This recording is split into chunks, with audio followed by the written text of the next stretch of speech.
रहता था एक चालू व्यक्ति अशोक नाम का।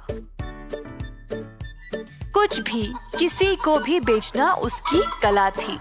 कोई जानवर ही क्यों ना हो, वह आगे वालों को विश्वास दिला देता था कि यह कोई अनोखी चीज है। बेचारे लोग उसकी बातों में आकर खरीद लेते थे। यही उसका कमाने का तरीका था। एक दिन अशोक की पत्नी ने अपने पति से कहा, आप कोई इज्जतदार काम क्यों नहीं करते? लोगों को धोखा देकर क्यों कमाते हो? अगर ऐसा ही करते रहोगे तो एक दिन आपको बहुत भुगतना पड़ेगा। अशोक ने पत्नी की बातों का ध्यान नहीं दिया। जल्दी से भोजन किया और घर से निकल गए, ये सोचते हुए कि अब वह और पैसे कहां से लाए। तभी उसने सुना क्वाक क्वाक। उसके सामने था एक बत्तख, जिसको देखते ही उसके दिमाग में एक विचार आया।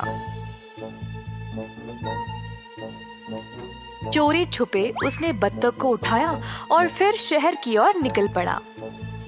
अब वह एक नया बलि का बकरा की खोज में था।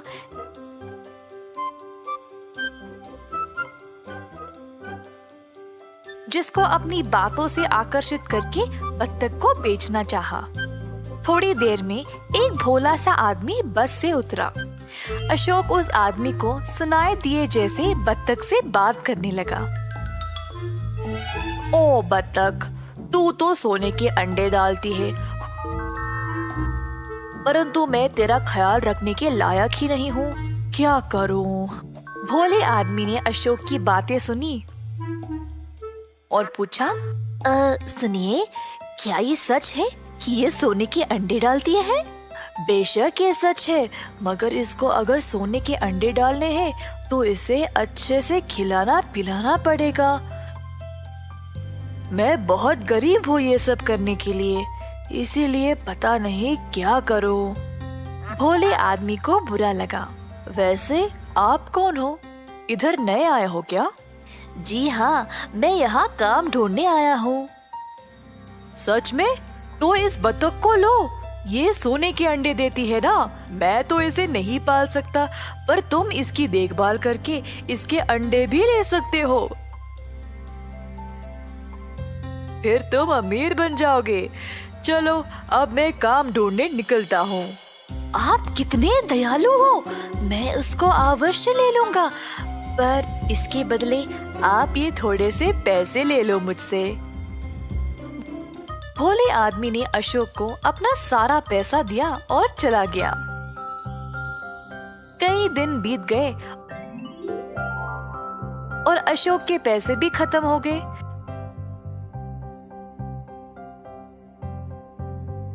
फिर से पैसे कमाने के लिए तरीके सोच रहा था, जब अचानक से उसने सुना मैं। उसके सामने एक बकरा था।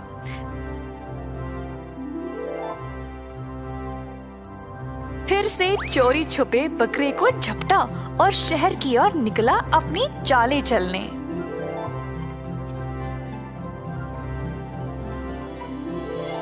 इस बार फिर से कोई नया आदमी बस से उतरा। अशोक जोर से बात करने लगा।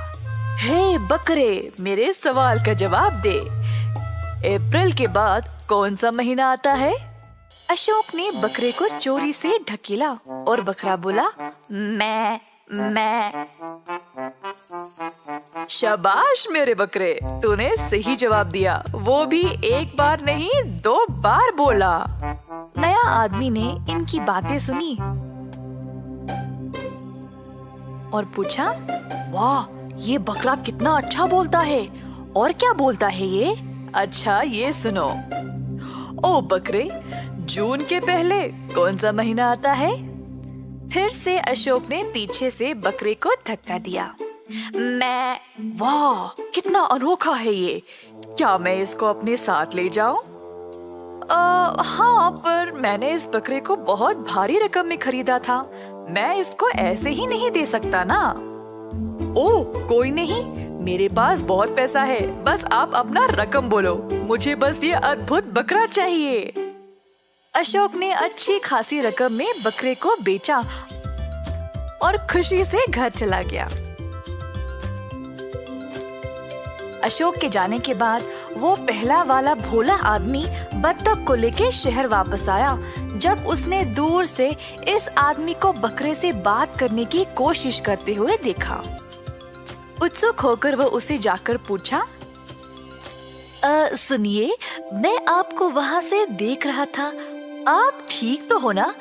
एक बकरे से क्यों बात कर रहे हो? ओफो, तुम्हें पता ही नहीं, ये कोई साधारण बकरा नहीं है, ये बोलता है। वैसे तुम्हारे बत्तख का नाम क्या है? मेरी बत्तख भी अनोखी है, ये सोने के अंडे डालती है, पर बहुत दिन हो गए मैंने इसको अच्छे से खिलाया पिलाया, पर इसने एक अंडा भी नहीं डाला। मैं इसके मालिक से मिलने आया हूँ पूछताछ करने के लिए।